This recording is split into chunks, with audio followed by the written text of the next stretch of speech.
नमस्कार मित्रों, मेरे कथानिधि चैनल पर आपका बहुत बहुत स्वागत है।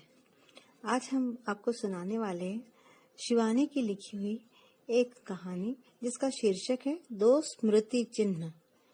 तो आइए सुनते हैं कहानी। बिंदु की आंखों में नींद नहीं थी। उसने बड़ी ललक से गहरी नींद में डूबे अपने पति को निहारा। नींद में उसका चेहरा किसी निर्दोष भोले बालक का सा लग रहा था। बालों का एक फुग्गा हवा में उड़ उड़कर चेहरे पर झुका आ रहा था। धीरे से बिंदु ने गुच्छे को सहलाकर पीछे किया तो देवेश जग गया। अम्मा सोने दो यार, कहकर वह करवट लेकर सो गया। बिंदु को हंसी आ गई। कैसी नींद है, बाप रे बाप, उसकी तो आंख ही नहीं लगी थी, लगती भी कैसे। एक लंबी सांस खींचकर उसने दीवार की ओर मुंह फेर लिया। कितनी बदल गई थी इंदु। बात बात पर रोने वाली दुबली पतली इंदु को वह आज कहीं भीड़ भाड़ में देखती तो शायद पहचान भी न पाती। कल ही तो उसकी चिट्ठी आई थी। वे तो अच्छा था कि दिन रात बाहर घूमने वाले घुमक्कड़ युगल दंपत्ति उस दिन घर पर ही थे। कहीं इधर उधर गए होते तो शायद इंदु की ट्रेन निकल भी जाती। 8 वर्षों से बिछड़ी बहन को क्या वह फिर देख पाती। उसकी आंखें बार बार भर आ रही थी। बाबूजी, सगी माँ और 5 बहनों ने उसे दूध की मक्खी सी समझ दूर फेंक दिया था। वो मरी है जिंदा, क्या कभी किसी ने खोज खबर भी ली थी। बड़ी दी के लड़के का विवाह हुआ। दूर दूर के आत्मीय स्वजनों को भी साड़ियां बांटी गई, पर सगी छोटी बहन को 2 अक्षर कोरे निमंत्रण के भी नहीं भेज सकी। मंजली दीदी तो उसे बुला सकती थी। उनकी तो दोनों देवरानियां विजातीय थी, एक पंजाबी दूसरी बंगाली, पर उन्होंने भी पुत्र के जनेऊ का निमंत्रण नहीं भेजा। तीसरी बहन तो पति के साथ विलायत भी घूम गई, पर 8 वर्ष पहले अपनी सहेली के भाई से अंतरजातीय प्रेम में विवाह करने वाली बिंदु को क्षमा न कर सकी। मायके ने उस दक्ष कन्या की स्मृति पर कोलतार की झाड़ू ही फेर कर रख दी। बरेली वाली मामी ही उसे सारी खबरें देती रहती। माँ के रिश्ते में एक स्नेही मामी का ही तीक्ष्ण सूत उसके आंचल से बंधा रह गया था। मामी को भी जीभ का कैंसर हो गया था और वह तागा कभी भी टूट सकता था। फिर अचानक इंदु की वह प्यारी सी चिट्ठी आ गई थी। उसके सबसे छोटी और सबसे प्यारी बहन, उसका विवाह हो गया है, यह सूचना मामी ने दी तो वह पति से छिपकर एकांत में खूब रोई थी। कितनी सुंदर थी इंदु, और एक सड़े से क्लर्क को ब्याह दी गई। इंदु के विवाह में बिंदु को बुलाने की बात पर मैंने तेरी माँ को पटा लिया है, पर तेरे दुर्वासा बाबूजी उन्होंने तो मुझे चीर कर ही रख दिया। मामी ने लिखा था। बोले, खबरदार जो उस कुलबोरने को बुलाया, हमारे लिए तो मर खप गई। ब्राह्मण की बेटी बनने की बहू बनने गई तो कहो वहीं बनी रहे। यह ठीक था कि उसने पारंपरिक श्रृंखला को चूर कर देवेश जालान से विवाह किया, पर क्या वह सुखी ना थी। ससुर का वैभव, पति की ऊंची नौकरी, नौकर चाकर, मोटर, फ्रिज, सभी तो उसके करतल पर धरे थे। ऐसा सुख क्या कभी उसे अपने समाज में मिलता। पर फिर भी एक अदृश्य कांटे की जुमन रह रह कर क्यों सालती रहती थी। उस कांटे को अब विधाता भी नहीं निकाल सकता। वह कांटा है विशैला गोखरू कंटक, अपने समाज, अपनी संस्कृति की स्मृति का कांटा। इंदु की शादी में तीनों मामियां आई होंगी। छुहारे, किशमिश डली पहाड़ी सौंठ काट के कटोते में भर उसी आले पर धरी छलकती होगी जहां मजली दी के विवाह की सौंठ धरी गई थी, और जहां से उसने इंदुली को 4 हाथ पैर टेक घोड़ा बना सवारी कर कांसे का कटोरा भर सौंठ चुराई थी। फिर दोनों बहनें पिछवाड़े के दालान में छिप गई थी, और कटोरा 2 चटोरी जिह्वाओं ने मल कर पल भर में ही चमका दिया था। कभी कभी पड़ोस की हिरुली ईसाइन अम्मा की आंखें बचा दोनों बहनों को अपने लेख हार मुर्गी का बड़ा सा अंडा दे तसला भर के आटा मांग ले जाती। दोनों फिर हिरुली के यहाँ एक जंग लगे सार्डिन के टिन में अंडा उबाल तिमिल के वृक्ष की घनी छाया में दुबक जाती। उसी वृक्ष की उदार छाया में ऐसे अनेक अखाद्य म्लेच्छ सामग्री के बंटवारे होते रहते। बहन की निगरानी में सार्डिन टीन की तीखी धार में उबले अंडे को समान भाग में विभक्त कर उसके नमक लेकर आने तक न खाने की विद्या कसम दिला बिंदु लौटती तो दोनों कटे भागों की पिलौंदी संदिग्ध अवस्था में नुची मिलती। स्पष्ट रहता कि उसकी अनुपस्थिति में छोटी बहन की लोलुप जिह्वा धैर्य की लक्ष्मण रेखा लांघ चुकी है। पिलौंदी खाकर तूने फिर हाथ से बिठाई है। बिंदुली, खा खा विद्या कसम, बिंदु कहती। विद्या कसम। इंदुली कसम खाने को अपने रसीले अधर द्वय फैलाती और नन्ही जीभ की नोक में लगी जर्दी में बिंदु को त्रिलोक के दर्शन हो जाते। फिर तो खूब झोंटा पकड़ा पकड़ी होती। ऐसी झपट जलेबी आने पर भी होती रहती। बाबूजी कभी कभी कचहरी से जलेबी का दोना लेकर आते। आले पर धरकर हाथ मुंह धोने जाते तो इंदुली चुपचाप आकर किसी व्यापार की भांति जलेबियों का रस समुद्र पल भर में सोख बड़ी बहन के लिए जलेबियों का अस्थि पंजर मात्र छोड़ जाती। पर बिंदु बहन की भांति नासमझ और लालची नहीं थी। वह अंग्रेजी भक्त स्कूल में पढ़ी थी, इसी से उसकी चाल ढाल आचार व्यवहार में एक सुघड़ सलीका था। उसके मामा अंग्रेजी स्कूल में क्लर्क थे और उन्हीं की कृपा से उसने बिना फीस दिए ही सीनियर कैम्ब्रिज पास कर लिया था। वह छुट्टियों में घर आती तो फर्राटे से अंग्रेजी बोलने वाली अपनी बिटिया को देखकर बाबूजी खिल उठते। आ गई हमारी अंग्रेज बिटिया, अब अपनी इस गंवार बहन को भी अंग्रेजी बोलना सिखा दे। इंदुली बिदक जाती, हमें नहीं सीखनी अंग्रेजी, जरा सप्तमी में लता और राम के रूप बता दे तो हम भी जाने। संक्रांति को अम्मा गुड़ डालकर आटे के गुलगुले, ढाल, तलवार और फुलौ बनाकर घी में तलती थी। घी में पकते मीठे पकवानों की खुशबू पूरे चौके में फैल जाती। फिर दोनों बहनें बड़े यत्न से उन पकवानों को गूंथकर सभी बहनों के नाम की मालाएं बनाती। सुबह उठकर दोनों छत पर चढ़कर एक एक पकवान का टुकड़ा कौवे को खिलाती और आवाज देती, ले कौवा फूलो मैं के दिए भल भल धुलो। अरे कौवे ले फूलो और उसके बदले मुझे बढ़िया सा दुल्हा ला दे। कैसा अजीब पहाड़ी त्योहार था वह, जब झुंड की झुंड लाल लाल गालों वाली स्वस्थ सुंदर पहाड़ी लड़कियां फूलों के पकवान शून्य आकाश में बिखेरती और भविष्य के लिए सजीले दुल्हे के लिए कामना करती। बिंदु के ससुर कनाडा में टिम्बर व्यापारी है। दोनों देवरों ने विदेशी युवतियों से विवाह कर लिया था। वह पति के साथ विदेश जाती और समुद्र तट पर इंद्रधनुषी छाते की छाया में दो दो गिरह की कंचुकी और बित्ते भर की रंगीन बिकनी में आलू के पापड़ से सूखती औंधी लेटी सास और देवरानी को देखती तो शर्म से सिहरी उठती। वर्षों से विदेश के प्रवास ने इंदु के ससुर को अंग्रेजी साचे में ही डाल दिया था। देवेश तो समुद्र को देखते ही कपड़े समुद्र तट पर फेंक बच्चे सा खिलकता कूद पड़ता। पर लाख समझाने पर भी सास ससुर की उपस्थिति में बिंदु ससुर कुल की सूर्य स्नान की परंपरा नहीं निभा पाती। मूर्खा सी खड़ी रह जाती। उसकी सास की उस पर विशेष कृपा थी। उसे वो भारत से ब्याह कर लाए और इस सकुचाती सुंदरी पुत्र वधू के स्वलज्ज आचरण पर वह पहली बार में मुग्ध हो गई। सास की लाडली बहू थी बिंदु।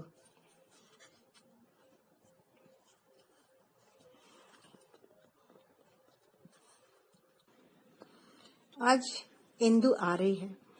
उसके लिए उसने सुबह सुबह ही गर्म गर्म जलेबियों का टोकरी सजा कर रख ली थी।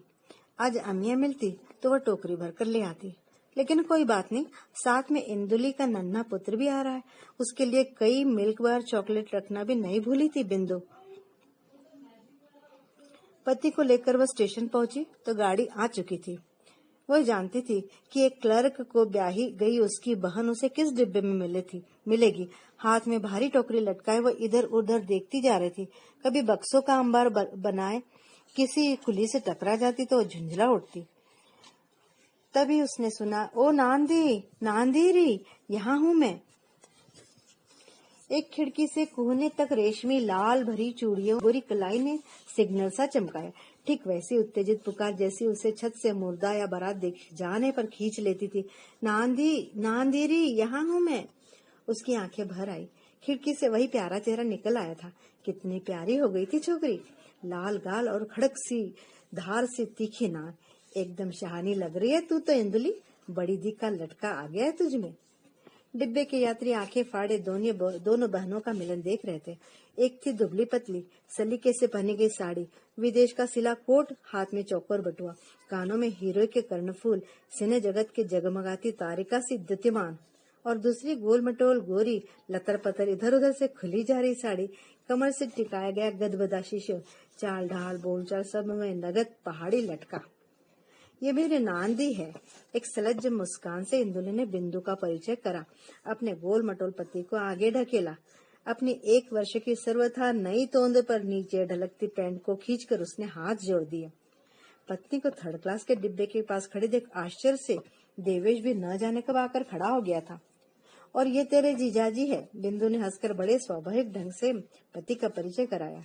बड़ी गंवारू मुद्रा में कंठ में अटके कफ के गोले को नथुने भींचकर इंदुली के पति ने कंठ नली से स्वर सहित बाहर खींचकर पच से थूक दिया और खंखार कर कहा, वैसे तो हमारे सेक्शन ऑफिसर पहाड़ी है, बड़ा ख्याल रखते, पर duty is duty.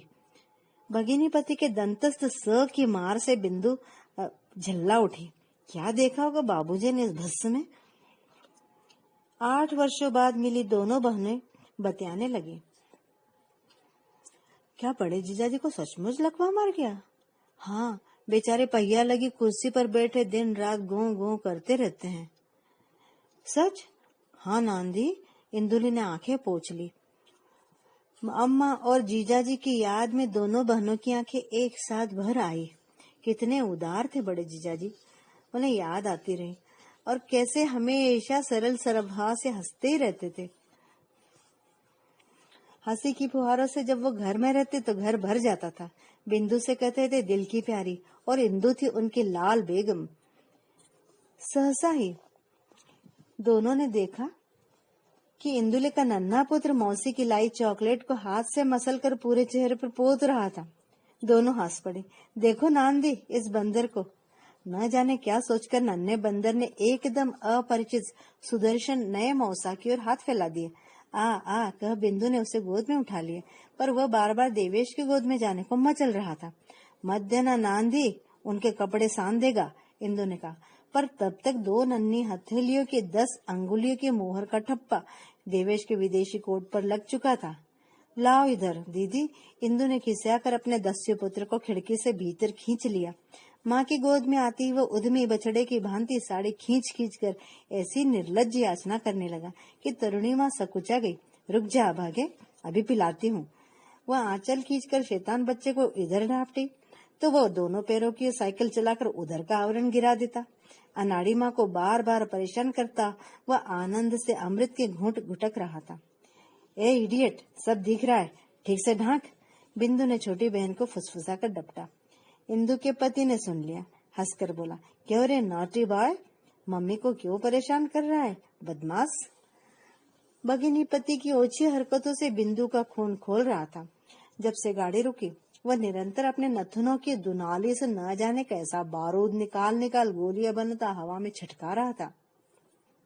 Filthy pig, मन ही मन बिंदु भुनभुनाई। बड़ा प्यारा बच्चा है, देवेश ने कहा। सचमुच ही मोम का पुतला था इंदुली का पुत्र। उस पर चॉकलेट चर्चित चंद्रमुख और भी प्यारा लग रहा था। क्या नाम रखा है इसका? भगिनी पति ने बोला, सुरेश बाबू।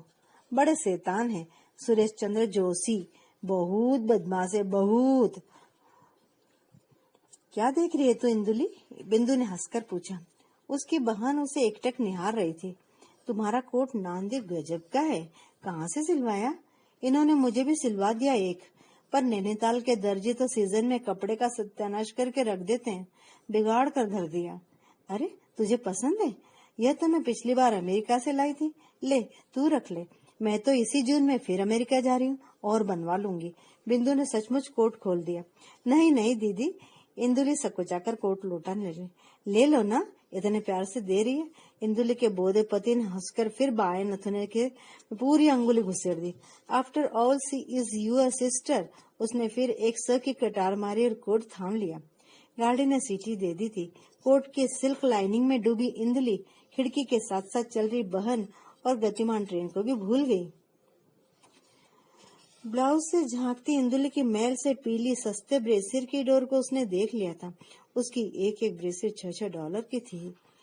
कैसी सुंदरी बहन थी उसकी, और बाबूजी ने कैसे जंगली को ब्याह दी। गाड़ी की तेज गति से बिंदु पिछड़ गई, बार बार यात्रियों के सामने। उसे नंगी करने के अपराध में सुरेश बाबू को एक चाटा जड़ उसके पिता की गोद में पटके जाते बिंदु ने देख लिया। अभागी, ऐसे हीरे को भला कोई फूल की छड़ी से भी छूता है? काश ऐसा गोल गदबदा बच्चा उसकी गोद में होता।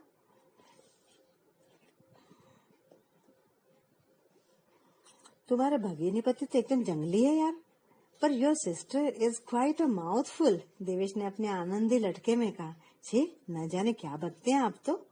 दोनों घर पहुंचे और रात के खाने का समय आया तो बिंदु के गले से एक गस्सा भी नीचे नहीं उतर पा रहा था। पत्नी के गुमसुम व्यवहार को देख देवेश समझ गया कि आज वह कतई मैत्री के मूड में नहीं है। बिंदु की आंखों से नींद जैसे उड़ गई थी। कभी देखती अम्मा का उदास चेहरा, क्या सुख देखा बेचारी ने। कृपण बाबूजी ने कभी एक धेला भी तो नहीं धरा उनके हाथ में। बड़ी दी, मजली दी और संजली दी अपने ससुरालों से आती तो अम्मा बेचारे न जाने कहां से मांग मूंग कर उनकी विदा का सामान जुटाती। हर त्योहार में बहनें अपने ससुराल के लिए लूट खसोट की सामग्री जुटाने आ धमकती। कभी हरेला, कभी दशहरा और तो कभी रक्षाबंधन। कुंवारी दो छोटी बहनें इंदु और बिंदु भुनभुनाती रहती, क्या जानती नहीं है कि अम्मा के पास कुछ भी नहीं धरा है। बिंदु की अंग्रेजी नम्रता की शिक्षा उसकी जीभ पर ताला डाल देती, पर मुखर इंदु चटपट चांटे से धर देती। ए दीदी, तुम लोग अम्मा के तन की धोती भी खुलवा लोगी। इधर उधर ब्याह में मिली अपनी साल भर के सहज ये धोतियों की संपत्ति को अम्मा अमानुषिक औदार्य से लुटा देती थी।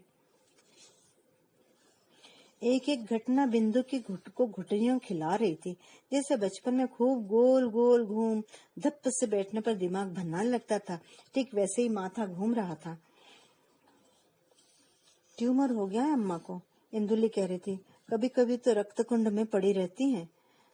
बड़े जीजा की असाध्य बीमारी भी तो बेचारी के लिए मानसिक चोट ही रही होगी। वह जानती थी बड़े जीजा अम्मा के लाडले दामाद थे। हाय, उसके सुंदर काटी के ऊंचे सुदर्शन जीजा क्या सचमुच ही अपंग होकर कुर्सी पर गोंगो करते होंगे। इंदु रात भर बेचैनी से करवटी लेती रही कि कहीं किसी का बच्चा कुनमना आया। पर बच्चा भला किसका होगा। दूसरे प्लेट में रहते थे विधुर रिटायर्ड मेजर नेगी, तीसरे में थे डॉक्टर झाबू वाला। बुढ़िया डॉक्टर ने भी अकेली रहती थी। बच्चे की आवाज फिर सुनाई दी। वो उठी, ड्रेसिंग गाउन डाल के द्वार खोला तो ठिठक गई। एक ऊंचे ऊंचे पहिए वाली चमकीली बाबा गाड़ी में अपने गुलाबी कंबल को पद प्रहार से दूर ढकेलता एक नन्हा सा सुकुमार शिशु कुनमुना रहा था। उसे वैसा ही सफेद लेस लगा एड़ी तक का बपतस्मी लबादा पहनाया गया था जो बिंदु अपने काल्पनिक शिशु को दिन रात पहनाती रहती थी। उसने लपक कर बच्चे को गोद में उठा लिया। हाय, कितना प्यारा बच्चा है। इतनी सुबह सुबह कौन रख गया होगा इसे यहाँ। उसे गोद में लिए वो लॉन में आ गई। पूरी सड़क सोनी दिख रही थी। कहीं किसी की आया तो गाड़ी रखकर यहाँ नहीं चली गई इधर उधर, पर सड़क तो दूर तक खाली नजर आ रही है। तो कोई क्या जानबूझकर छोड़ गया। पर ऐसे सुंदर कपड़े, गाड़ी, फिर छोड़ना ही होता तो पाला पोसा 3-4 माह का शिशु भला कौन छोड़ता। वो उसे गालों से लगाई भीतर आई। उसने धीरे से गोद की अनमोल पोटली को पति की देह से सटाकर सुला दिया और झिंझोड़ कर बोली, आँख खोलिए, देखिए कौन आया है। देवेश हड़बड़ाकर उठ बैठा। अरे, फिर तुम्हारी कोई बहन आ गई क्या?